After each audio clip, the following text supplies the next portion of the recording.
Hey guys, it's Justin again with another tutorial. Last time we did a tutorial, it was a little bit more advanced, not like super advanced, but it is something that is more covered by advanced users and things like that. So I figured I'd bring things back a little bit with this week, and we'd cover something that's basic but very important. I know a lot of people ask a lot of questions about this, and I think this is going to be really useful. So this week we're going to talk about primer. Primer is very, very, very important, I think, in model kits for a lot of reasons. And I see more often than I feel like I should people asking if primer is necessary, how to spray primer, what primer does, things like that. So I'm just going to try and go over all of it. So in front of me I have 3 types of primer that I use. And you're going to use these for different scenarios, and I'm going to give you the pros and cons to each one. So the first one we have is Alclad's Gray Primer and Microfiller. This is generally my go-to. It's pre-thinned, and it comes in a couple of different colors. It works straight out of the bottle, and it's really, really, really nice. It's a little expensive, especially considering what you get, but typically one of these bottles will last me 3, sometimes 4 master grade kits. So you really get good mileage out of it, all things considered. The next primer we're going to talk about is Mr. Surfacer, which I've had this for a while, but I'm fairly new to this. I started using this today, and I fell in love with it. I've thinned it down and put it in an empty Alclad bottle that I had laying around. And the last primer we're going to talk about is a acrylic primer. This is AK Interactive's black acrylic primer. This is mostly used for you can use this for anything, but I use it for like minis and stuff like that because it's a more matte finish, things like that. So out of all these, this is the only one that's pre-thinned. The rest of these have to be thinned down at a certain ratio, and you have to do things before you can use them. So let's get started. Okay, so before we get started, we're going to talk about the advantages to using primer. Now, the biggest advantage to using primer is primer will stick to just about anything, and primer will give all of your paints a nice sort of texture to bite into. And that's something that you lay down before you put down paint. You'll put down you'll clean up your pieces the best you can. You'll lay down a primer layer, and then once that's dried, you can lay down paint on top of it. It just helps the paint stick better. The next advantage to primer is that primer comes in mostly neutral colors. You'll be able to get it in white, gray, and black typically. There's also other manufacturers such as Vallejo, and I think Tamiya make primers in browns, greens, reds, and things like that, so that you can accent usually for armor models and things like that. The reason that this comes in such neutral colors is because it makes your model kit easier to look at, and it makes flaws essentially stick out way easier than they normally would. So for example, I think I have 2 pieces here I can show you. There's no sense in doing a whole large section of a kit, and there's nothing worse than sitting down and you're painting, and all of a sudden there's this huge glaring mistake that you missed, or something. It could be something very small, but it still sticks out like a sore thumb. And especially when you're painting metallics and things like that, your surface needs to be flawless. Now, again, with flat colors and things like that, it's not as big of a deal, but it's still nice to have a nice, clean, smooth surface to work on. But when you're working with metallic colors, you want the cleanest, smoothest, most perfect surface that you can manage. Whether that be sanding really high or filling gaps, things like that. Because every little inch that you don't cover is going to show, especially on a metallic or a glossy surface. And it just gives you a really good base to kind of work from, especially with the grays or the white primers. They're really, really, really good for showing color through. white primer especially. If you're going to be using a lot of bright colors, white primer is the way to go. But gray primer does the job just as well. So now that I've kind of explained everything, like I previously said, the Alclad primer is the first one. Well, I'm not going to show you spraying these. They all have instructions on the bottle. It's pretty straightforward. You just put it in the airbrush once it's thinned properly, and you're good to go. You spray it at the Alclad sprays at about 20 psi. The others spray between 15 and 20, depending on your preferences and your climate. But like I said, this comes pre-thinned. This I thin down using Mr. Color Leveling Thinner 400. This is basically just Mr. Color thinner with a little bit of retarder added, so that you get a little bit more leveling and drying time. And this you can thin with water, I believe, but I go about 50-50 with 91% isopropyl alcohol. I don't know if that's the proper thing to do. I'm not a big acrylics guy, but it works wonders and it dries nice and smooth and evenly, so I do it, but I don't see any reason why it wouldn't work. The other type of primer that I didn't talk about, this is also a lacquer primer, spray can primer. It's kind of the same, but it's harder to control. I'll do it. It's also lacquer based, I believe. It doesn't actually say, but typically air cans are either lacquer or enamels. Sometimes you'll find acrylic spray cans, but I don't think they're very common. Typically you'll get lacquers. But I will make a cut, and we will come back when all the spoons are painted. We can look at the differences, and I can discuss the pros and cons to each one. Okay, so we are back. Now, the first example I did was the spray can, and the reason I did the spray can first is because really the only advantage to using spray cans is you don't have to load the airbrush up. You don't have to do anything fancy. It just works. You just spray it, it goes down in a matter of a couple minutes, and it's nice and dry. Now here's the disadvantage. I don't know how well you're going to see that. It's really, really kind of splotchy and uneven.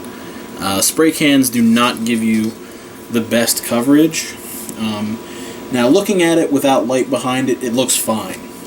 I can see a little bit of the spots through it, but another light coat, that's pretty much gone. But you don't get as much control using a spray can. And that's why I don't use them. That and the more you buy, the more that adds up, and it just seems to be more of a waste of money than you're actually getting out of it. But if you're in a pinch, these work fine. The next one I sprayed was the acrylic primer by AK. Now this has a really nice matte finish. It's really, really, really nice primer. Really good for base coating darker colors, or for doing metallics and things like that. You just lay a little bit of gloss coat over this and it's fine. But just like the other one, you can kind of see the color pokes through a little bit, and you can see what is it's not super even. I don't know if that's up to my airbrushing or not. It also has a light texture to it. It's not too bad. But another problem I had was this was really hard to clean out of the airbrush. It seemed like a little bit of sediment like to sit at the bottom. I don't know if that's because I didn't shake it up enough or what. But either way, I just want to include it in the results. Another disadvantage to using acrylic versus using a lacquer is typically when you're painting, you're going to want to work from your strongest paints to your weakest paints.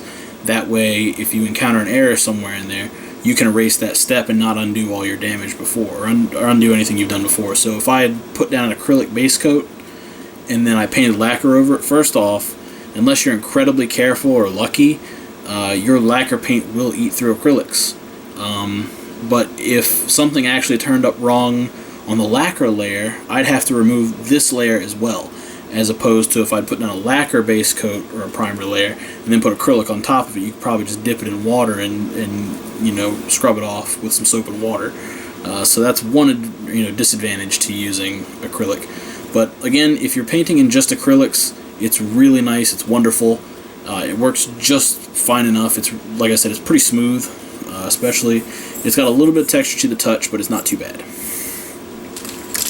The next one I laid down is my new baby, the Mr. Primer, and look at that. The light doesn't shine through it. It's glossy. It's smooth to the touch. It's got a little bit of reflectiveness to it. You can see my fingers in the camera there and the reflection.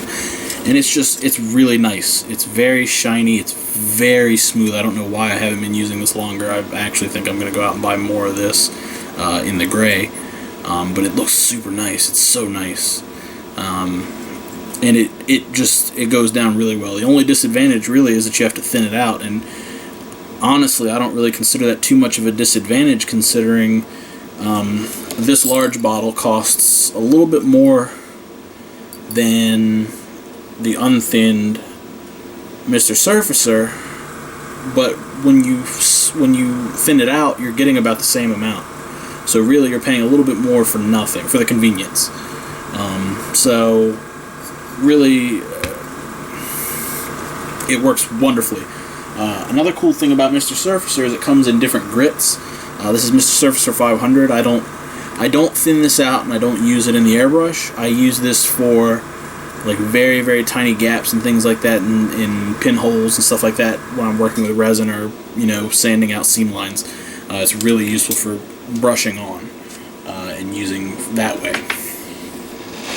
The last one is Alclad. The Alclad, again, it's ultra smooth. It's really nice. It's you know, you don't see through it. Well, I mean, you can see through it, but it's not spotty. And it looks nice. It's glossy. It's very smooth to the touch, just like the Mr. Surfacer. But again, the only difference is pre-thinned. Another thing I will say with my experience using Alclad is sometimes it dries up a little bit faster than you can spray it, especially if you're filling a large airbrush cup and you're doing a lot of pieces. Sometimes you'll get a little bit of tip dry, and sometimes that will cause little flecks of dried paint to end up on the surface of the model, which means you might have to do a light sanding and then reprime certain areas. Excuse me. But it's really not that big of a deal. So that's my look at primer. But hey, I haven't actually showed you anything. So I'm going to show you an example of a piece, something that I'm working on. This is a resin head bust that I got. And we can go ahead and put these down. When I originally got this kit, I for some reason skipped the most crucial step. I put it off for a long time, and I finally decided, hey, I'm going to mess with this kit. And I did a parts count and wound up with two of the same piece. So I had to modify this piece to be the opposite end of the V-fin, so I could have a regular V-fin rather than wait however long it's going to take for them to send me a replacement. So I had to do some putty work down here at the bottom, and I had to rescribe a line. And now I can tell you already that I'm going to have to do a little bit of putty work and some cleanup around this seam line, or around this line that I scribed, but it might be more than I thought it was. So what we're going to do is we're going to take these two pieces, we're going to prime them in gray, because gray is the easiest color to look at. There's no real reason besides that. And we're going to come back and I'll show you what each one of these looks like after they've been primed in gray, so you can actually see any errors or anything like that that might need to be buffed out and fixed with this kit. Okay, so I'm back and I've primed the entire head. There we go. So you can see any imperfections and things. You can see all the details much more clearly now. But I want to draw some attention to a couple of certain pieces so you can kind of see what I'm trying to drive home with this. So here on the Mohawk camera, you can see where I had to sand the gate off the front. And it's not super smooth. It's not super good looking, so I'm going to have to put some putty on that and give another go at that because it's kind of concave a little bit. On this half of the V-fin, you can just kind of see how cruddy my scribing job was. Additionally, you can also see that I didn't fill the other side in yet. I'll get to that in a little bit. But other than that, my mod work came out pretty good, and it works pretty well. This half of the V-fin is completely fine. There's not really any issues. All the gates and stuff are, clean how they should be. On the forehead crest, we're looking pretty good. Things are pretty solid. I could probably smooth that out a little bit, but it looks fine otherwise. The chin piece has a very mild angle in between the top and the front piece of that. I might sand that out and have a little go at it. The face came out surprisingly well. I thought there would be a little more to that, but the gate was on the bottom. You can sort of see where it was, but it's not too bad because it's underneath and behind everything. But these are the main two pieces where we're going to have issues. And the first one is, you can see here on the top, there's a little bit of crud up here, and that just needs some putty and another round of sanding. And I think down here on the bottom, maybe. No, actually the bottom doesn't look too bad. So, that's what needs to be done to the front. To the back, all the gates are on the bottom. There was one here and one here.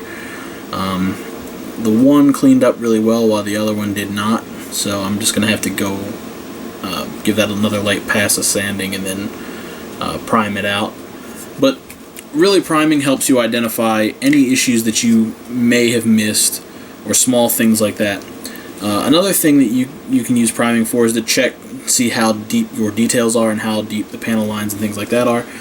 Some of these panels are really shallow, so that might be an indication that I need to rescribe them, just so that they pop out a little bit more, which I believe I might go ahead and have a go at, just to kind of make sure that detail is pronounced when I'm done with the kit. But priming, I don't want to call it essential. You don't have to do it. But priming does a lot of good in your model kits. It protects the plastic, it protects your work, and it shows you what you've missed and what you've messed up. It gives you a really good layer to make sure that paint's going to stick, and it gives you a really good solid starting point. So I'm going to highly recommend that everybody go out and get some primer, get something that suits your needs, and go ahead and give it a go. So I'm Justin. Hopefully you guys enjoyed. If you guys want to see other tutorials or anything specific, shoot me a comment down below. If you liked the video, give me a thumbs up. If you didn't, give me a thumbs down. Hit that subscribe button, and I'll see you guys later.